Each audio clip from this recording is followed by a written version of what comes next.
Allez, c'est parti maintenant pour ce petit segment avec Hercule. Donc il m'a envoyé 2 kits de streamer. On va unboxer donc le Essentials Kit et le Starter Kit et après je vous les ferai pas gagner.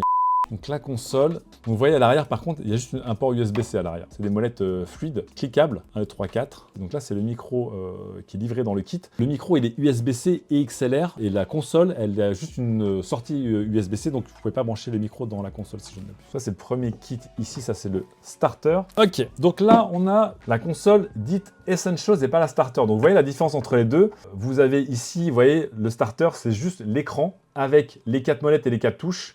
Et l'Essential, c'est l'écran, évidemment, la section audio qui est plus avancée ici. Et vous avez une connectique qui est beaucoup plus complète. Et vous allez évidemment brancher votre micro en XLR. Si vous êtes déjà équipé d'un micro XLR, mieux vaut passer par ça. Voilà. Si vous avez déjà une très très bonne carte son pour votre micro XLR, mieux vaut acheter ceci. Donc là, vous avez le Hercule, ça c'est le HD 600. Ici. Et ici, vous avez le HXD 700. On va brancher ça et on va voir ce que ça donne, notamment en sortie native, comme ça. On a un petit préamp intégré dedans. Donc maintenant, on va choper le software, les gens. Le but du jeu aussi, encore une fois, c'est aussi une des promesses d'Hercule, c'est de dire, vous achetez une boîte, vous avez tout le kit et c'est simple à mettre en place. Et normalement, le son, là, je devrais l'avoir réglé OK.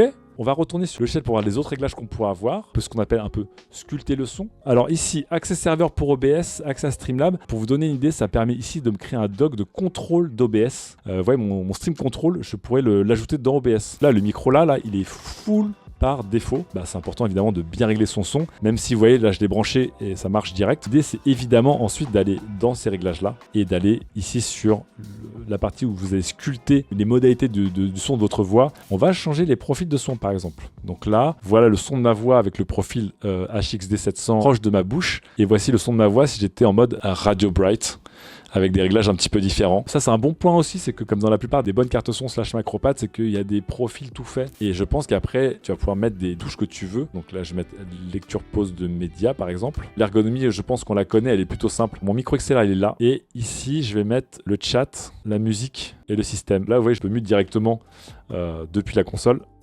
Et là, évidemment, vous m'entendez. Donc là, on peut mettre 4 actions, plus une action par cliquage de molette si on veut. Ok, on va continuer là avec Voice Mode Pro. Do you believe in love that you love? Vous voyez ici que Voice Mode Pro, effectivement, il a son intégration native.